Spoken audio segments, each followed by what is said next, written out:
Good morning to all of you. Company का financial statement discuss कर रहे हैं हम लोग। आज उसके फॉर्मेट को थोड़ा सा डिटेल में करने का कोशिश करते हैं।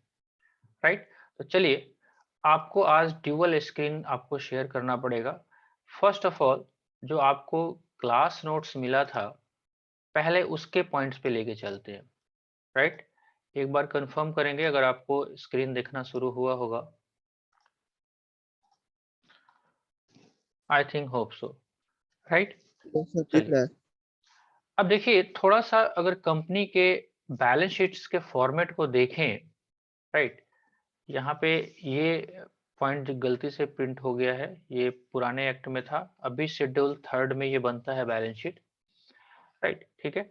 चलिए, तो हमारे पास अगर बैलेंस शीट देखेंगे हम, तो बैलेंस शीट में कुछ आइटम दिए हुए। राइट, अगर इसी आइटम को थोड़ा सा लाइबिलिटी साइड को अगर देखें, ध्यान से देखिएगा। एक तो आपका रिपोर्टिंग पॉइंट जो रहता है वो करंट ईयर, यानी कि जिस फाइनेंशियल ईयर के लिए आप बनाते हो बैलेंस शीट, उस साल का रिपोर्टिंग तो रहता ही रहता है। साथ ही साथ कंपेरेटिवली प्रीवियस फाइनेंशियल ईयर का भी रिपोर्टिंग कंपनी एक्ट में प्रावधान है। जैसे नॉर्मल लोगों का बैलेंस शीट आप बनाते हैं तो केवल करंट ईयर का बनाते हैं, लेकिन कंपनी में साइमल्टेनियसली प्रीवियस ईयर के भी डेटा को हम लोग अपीयर करते हैं। फिर अगला साल जाएगा तो इसके पिछले साल भी, अगले साल भी, ऐसा चलता है। अगर इसमें मोटा मोटी पहले बात करें तब जाके डिटेल में आपको डिस्कशन किया जाए तो ज्यादा बढ़िया रहेगा। एक बार ध्यान से देखिए, फॉर्मेट क्या कहता है, इक्विटी एंड लाइबिलिटी, यानी कि ये बैलेंस शीट का लाइबिलिटी पार्ट है। राइट, एक लाइबिलिटी साइड होता है, एक एसेट साइड होता है। ऑल दो कंपनीज एक्ट में ये वर्टिकल बैलेंस शीट्स है आपका, यानी कि सीधे खड़ा खड़ा। अभी तक 11th में आपने सोया हुआ हॉरिजॉन्टल पढ़ा था। राइट, तो हॉरिजॉन्टल पढ़ा था तो ऐसा बैलेंस शीट पढ़ा था टी फॉर्म में। राइट, यहाँ पे क्या है, सीधे वर्टिकल फॉर्म में है। तो बातें शुरुआत से ही लिखी जा रही है। देखिए, तो पॉइंट जैसे जैसे प्रोप्राइटरशिप कंसर्न में कैपिटल होता था, प्रोप्राइटर कैपिटल, वैसे ही इधर शेयर होल्डर होता है। अब इशू ऑफ शेयर आपने पढ़ा हुआ है, तो शेयर कैपिटल क्या होता है ये सब बातें आपको आइडिया है। तो एक ब्लॉक बनाएगा शेयर होल्डर फंड का। राइट, उसमें फिर 3 कैटेगरीज किया जाएगा, एक तो शेयर कैपिटल, दूसरा रिजर्व एंड सरप्लस, एंड तीसरा money received against share warrant. ये 3 कैटेगरी किया जाएगा। इसके लिए नोट भी बनेगा। राइट, अगर आपने देखा शेयर कैपिटल में कितने तरीके के शेयर कैपिटल होते हैं, authorise, subscribe, issued, called up, paid up, मतलब सारे दुनिया जहान के जितने भी डिटेल हैं, एक अलग से नोट हम बनाएंगे पेज पे, और नोट नंबर 1 में डिटेल में लिखेंगे। और यहाँ पे अमाउंट जो आएगा वो कौन सा अमाउंट आएगा, पेड अप कैपिटल का। राइट, इतना बात समझ में आता है। सेकेंड एलिमेंट जो है आपका, वो है रिजर्व एंड सरप्लस का। बहुत डिटेल में सब आपके बुक का जो नोट्स आपने शेयर किया है उससे हम करेंगे। अभी एक ओवरव्यू दे रहे हैं कि बैलेंस शीट्स में कहाँ पे ये अपीयर हो रहा है, तब जाके उसको डिस्कस करेंगे, ज्यादा बढ़िया रहेगा। रिजर्व एंड सरप्लस, जितने भी आपका प्रॉफिट एंड लॉस अकाउंट का बैलेंस है, या आपने शेयर्स को प्रीमियम पे इश्यू किया था, सिक्योरिटी प्रीमियम था, जनरल रिजर्व था, वो सारे आइटम कहाँ पे रहेंगे, रिजर्व एंड सरप्लस में। इसको होल्ड करिए, इसको भी हम लोग डिस्कस करते हैं।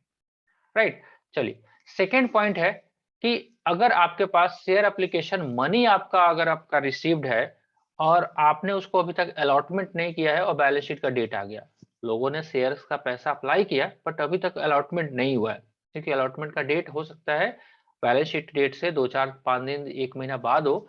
तो उस सिचुएशन में अगर ऐसा भी पैसा है तो उसको भी हम बैलेंस शीट में अलग से लिखेंगे। तीसरा और चौथा जो पॉइंट है ये बिल्कुल सिंपल पॉइंट है, लेकिन फिर भी है तो है। अब लायबिलिटी, एक तो शेयर होल्डर का पैसा हो गया, आउटसाइडर का भी तो पैसा होगा, बिजनेस से बाहर भी लोगों ने पैसा लगाया होगा। तो वो जो लायबिलिटी कवर अप होगा, 2 कैटेगरी में होगा। एक नॉन करेंट, नॉन करेंट में ऐसा लायबिलिटी जो पेबल है मोर देन 12 मंथ में। Right, current liability, liability payable जो है वो विद इन 12 मंथ में है, तो इसको करेंट और नॉन करेंट बोलते हैं। राइट, तो लॉन्ग टर्म बोरोइंग होगा, है ना। अगर लॉन्ग टर्म आपने बोरोइंग लिया है, बैंक से लिया है। डेफर टैक्स लायबिलिटी, ये क्या होता है जब डिस्कस कर देते हैं अभी। Other long term liability and long term provision, मतलब लॉन्ग टर्म 12 महीने से ज्यादा वाला, मोर देन 12 मंथ वाले यहाँ पे आपके कवर अप होंगे। राइट। सबका नोट्स बना सकते हैं क्योंकि बहुत सारा डिटेल होता है, नोट 3, 4, 5, 6 जो भी नोट्स आप बनाना चाहते हैं बना सकते हैं, राइट। शॉर्ट टर्म में है आपका शॉर्ट टर्म बोरोइंग, जो भी लाइबिलिटी है आपके 12 महीने से कम में पे होने वाले हैं वो सारे इधर कवर अप। ट्रेड पेबल जानते ही हो आप, ट्रेड पेबल किसको बोलते हैं, जो आपने गुड्स परचेज किया है वो है। Other current liability and other short term provision, सबके लिए नोट्स भी आप अलग अलग बना सकते हैं, राइट। तब जाके यहाँ पे total liability side cover up होगा। तो आज आपका जितना भी फोटो आया है वो सारा का सारा इसी पे बेस है। अगर ये स्ट्रीम खत्म होगा तब जाके एसेट साइड में आप चलोगे, राइट। एसेट्स और लाइबिलिटी बराबर ही होंगे।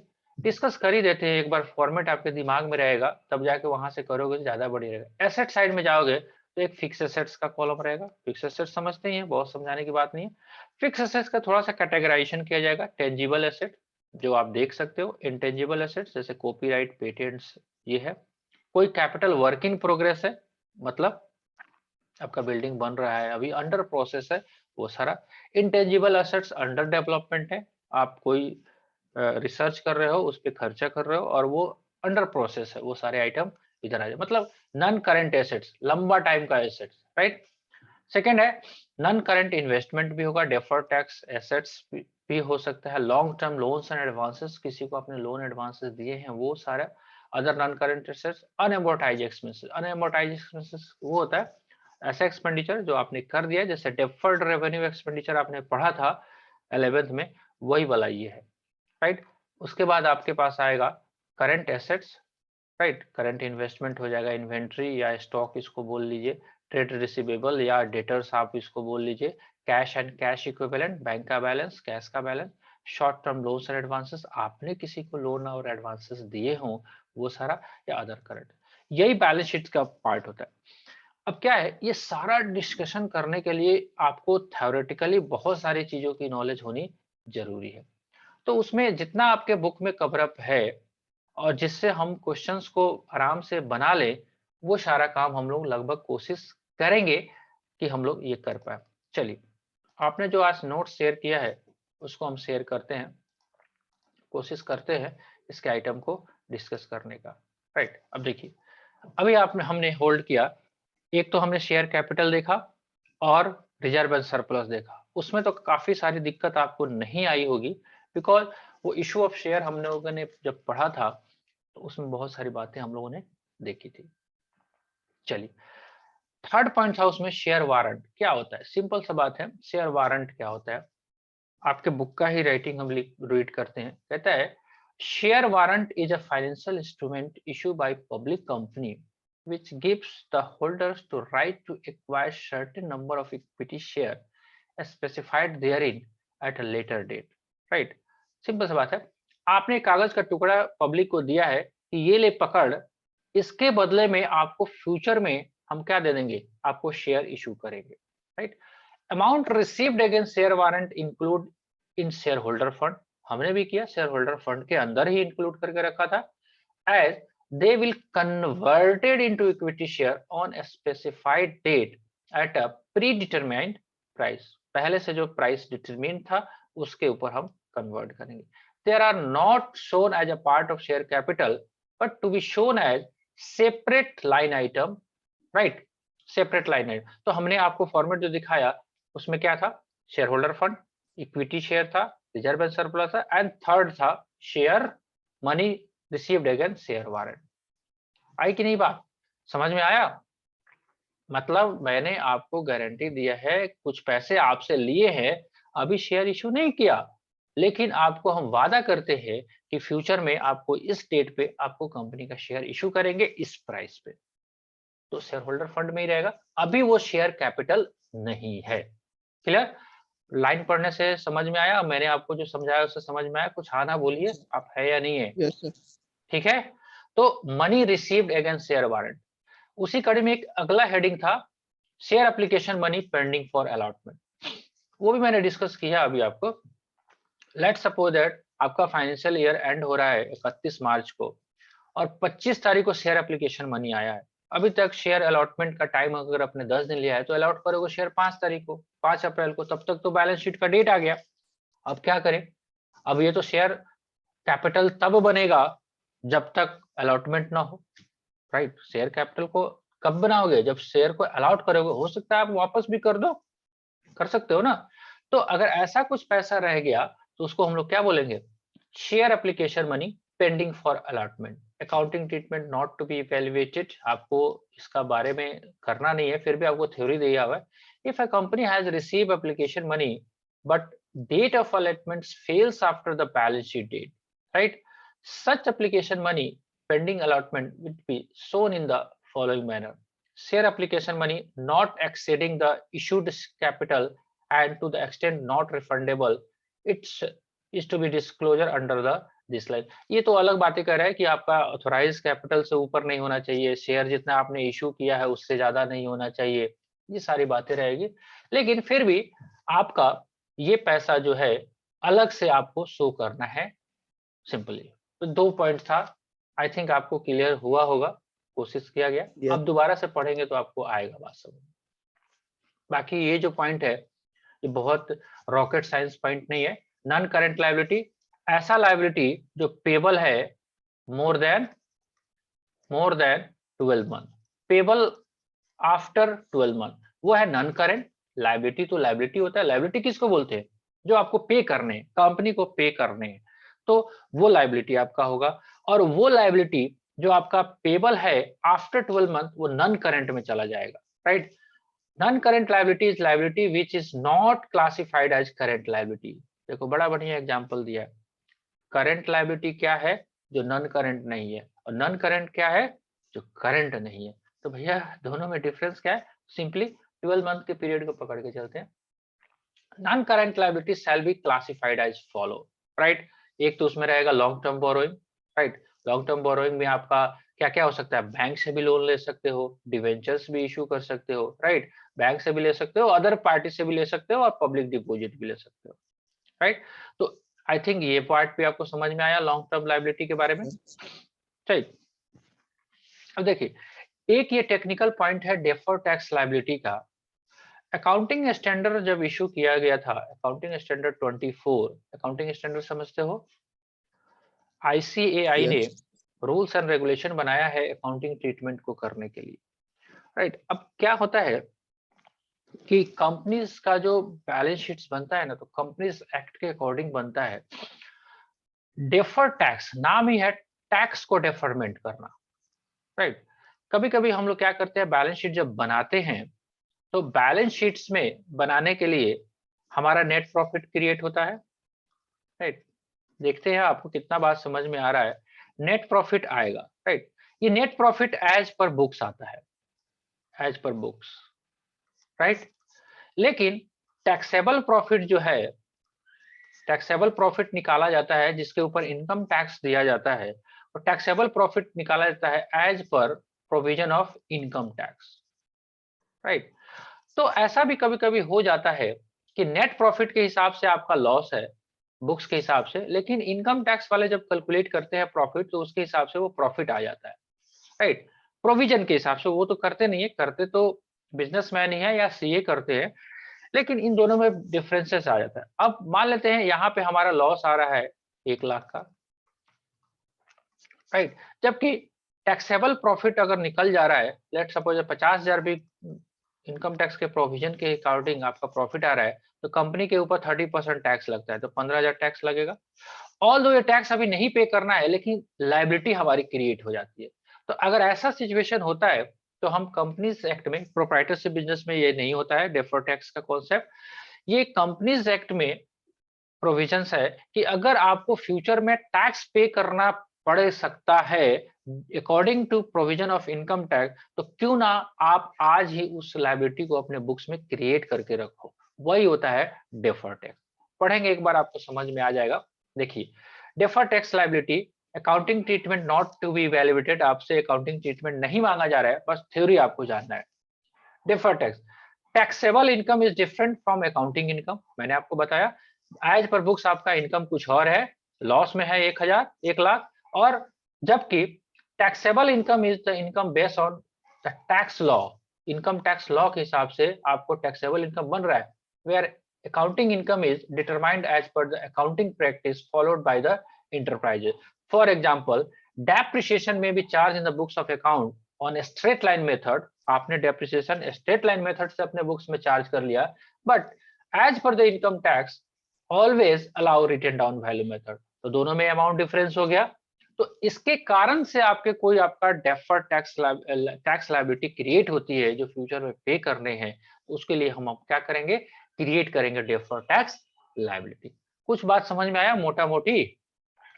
बहुत खतरनाक है ये अकाउंटिंग स्टैंडर्ड 24 सीए के बच्चों को तो जल्दी समझ में नहीं आता है, हम आपसे क्या एक्सपेक्ट करें, राइट? ठीक है, तो ये है आपका डेफर्ड टैक्स लायबिलिटी। ऐसे ही एसेट साइड में भी जाओगे तो आपको डेफर्ड टैक्स एसेट्स भी, अगर ऐसा सिचुएशन रिवर्स बनता है इसका, तो डेफर्ड टैक्स एसेट्स भी आपको क्रिएट हो सकता है, राइट? अब पढ़ेंगे आपको समझ में आएगा, ऐसा बात नहीं है। अदर लॉन्ग टर्म लायबिलिटी, तो अदर में कोई और भी होगा जो रह गया, bank loan, debentures, deferred tax के अलावा, तो जो भी अगर लॉन्ग टर्म लायबिलिटी 12 महीने का बनता है उसको आप यहाँ पे आप पुट ऑन कर दोगे। चलिए ठीक है, बढ़े आगे। लॉन्ग टर्म प्रोविजन, देखो लायबिलिटी और प्रोविजंस में अंतर समझते हो? लायबिलिटी जिसका अमाउंट प्रोबेबिलिटी मोर देन 50% रहता है और अमाउंट भी लगभग सर्टेन हो जाता है कि इतना होना है, राइट? प्रोविजंस किसको बोलते हैं? प्रोबेबिलिटी तो है बट अमाउंट अभी फाइनल नहीं है। तो जैसा लायबिलिटी हो सकता है वैसे ही आपका प्रोविजंस भी क्रिएट हो सकता है, राइट? ठीक है, करंट लायबिलिटी मैंने आपको डिस्कस कर ही दिया। करंट लायबिलिटी का मतलब क्या होगा? ऐसा लायबिलिटी जो पेबल है विद इन 12 मंथ। ठीक है जी, समझ में आ रहा है बच्चे? yes, ठीक है, चलिए अगर इतना सारा बात समझ में आ गया तो इतना ही सारा बात आपको दिया हुआ था, राइट? अब देखो इसमें क्या दिया हुआ है, थोड़ा सा ऑपरेटिंग साइकिल के बारे में दिया हुआ है, कुछ खास है नहीं। ऑपरेटिंग साइकिल क्या होता है? कोई भी बिजनेस करोगे तो उसका चक्र कैसे है ना जी? जैसे हम दिन भर में क्या करते हैं, सुबह उठते हैं, ब्रश करते हैं, फ्रेश होते हैं, खाना खाते हैं, है ना, दिन में काम करते हैं, शाम में थोड़ा सा फिर डिनर करते हैं, दूध पीते हैं, सो जाते हैं, सुबह फिर, यही साइकिल है हमारा लाइफ साइकिल। तो जैसे हमारा लाइफ साइकिल है वैसे बिजनेस का भी लाइफ साइकिल है, राइट? तो वही बातें की गई है, जैसे देख लो एक बार रीड करके। As per schedule third, an operating cycle is the time between the acquisition of assets for processing and their realization of cash or cash equivalent. It is the normal operating cycle cannot be defined. It is assumed to be a duration of 12 months. Simple सा बात कर रहा है, आप raw material खरीदोगे, है ना, उसको फिनिश गुड्स में कन्वर्ट करोगे, उसको बेचोगे, फिर रॉ मटेरियल खरीदोगे, फिर बेचोगे। अब जितना इस चक्र में आपका टाइम लगता है ना, उसी को हम बोलते हैं ऑपरेटिंग साइकिल। भाई अब एक बार किसान है, गन्ने को बोएगा, रोपेगा, 6 महीना लगेगा, उसको कटिंग करेगा, फिर मिल में भेज देगा, पैसे आ जाएंगे। अगर 6 महीने लगता है तो उसका बिजनेस का ऑपरेटिंग साइकिल कितना है? 6 मंथ। आप ट्रेडर हो, आप गुड्स मंगाते हो और उसको बेच लेते हो, इस सब काम करने में आपको 1 महीना लगता है, सामान आता है, बिक जाता है, तो आपका ऑपरेटिंग साइकिल कितना है? 1 मंथ। कोई भी बिजनेस है उसके ऑपरेटिंग साइकिल को आप डिसाइड कर सकते हो। जितना ऑपरेटिंग साइकिल लोएस्ट होगा उतना आपके बिजनेस के लिए फायदा होगा। अगर लॉन्ग टर्म ड्यूरेशन में जाएगा ऑपरेटिंग साइकिल तो आपका कैरिंग कॉस्ट भी बढ़ेगा, गोडाउन का भाड़ा भी लगेगा, सामान नुकसान भी होंगे, वर्किंग कैपिटल भी ब्लॉक होगा, ये सारी बातें होगी। ऑपरेटिंग साइकिल भी थोड़ा बहुत समझ में आया आपको? ठीक है, yes, यस और नो? ठीक है, तो उसी के ऊपर आपको ऑपरेटिंग साइकिल में आपको क्वेश्चन भी दिया हुआ है कि आपका क्या होना चाहिए। इलस्ट्रेशन नंबर 1 अगर देखोगे, operating cycle and the period when payment is made is given below, how will you classify the liability? तो उसके हिसाब से आप एक बार देखेंगे, समझ में आएगा जरूर। देखो ये क्या है, मैं पहले ही बोल रहा हूँ कि कंपनी को पढ़ने के लिए आपको बहुत एक्सपर्ट नॉलेज चाहिए, पूरा कंपनी जेक चाहिए, प्रैक्टिस भी चाहिए, राइट? लेकिन यहाँ पे आप देखिए जो भी टॉपिक दिया जा रहा है और उसके ब्रैकेट में लिख दिया जा रहा है, accounting treatment not to be evaluated. इसका मतलब समझ रहे हो आप? आपसे अकाउंटिंग ट्रीटमेंट नहीं जाना जा रहा है। हाँ, आपको एक पिक्चर दिखा दिया जा रहा है कि बेटा 12th में आप हो, कंपनी का बैलेंस शीट ऐसे बनता है, ये आइटम रहते हैं, कभी आना आगे सीए में, सीएस में, तो मैं बताऊंगा मैं हूँ क्या चीज, है ना? अभी टेलर है ना? ये तो सिर्फ टेलर है, फिल्म अभी बाकी है, राइट? तो trade payables, other current liability, ये सारी चीज को डिस्कस करने की जरूरत नहीं है, सब 11th में 12th में आपने पढ़ा है। ट्रेड पेबल्स जिससे आप गुड्स क्रेडिट पे परचेज करते हो, उसका पैसा रह जाता है उसको ट्रेड पेबल्स बोलते हैं। अदर करंट लायबिलिटी जैसे किसी का कुछ बकाया रह गया, किसी का फीस रह गया, कोई सैलरी आउटस्टैंडिंग रह गया, रूम का रेंट बाकी रह गया, वो सारे अदर करंट लायबिलिटी में कवर अप हो जाएगा। ठीक है, जितना भेजा था मैंने आपको डिस्कशन किया, अब पढ़िएगा, आपको मजा आएगा पढ़ने में। ठीक है, जो भी अब इसके अलावा जो पॉइंट बनते हैं आप मुझे शेयर करिएगा, डिस्कस किया जाएगा। जितना समझ में आता है तो ठीक है, अदरवाइज कौन सा हमको आइंस्टाइन बनना है, लुकास पेशियोली, है ना जी। 12th पहले पास करेंगे फिर देखा जाएगा आगे। ठीक है, चलिए और कुछ। Yes, no sir. चलिए, good day, happy day, bye bye.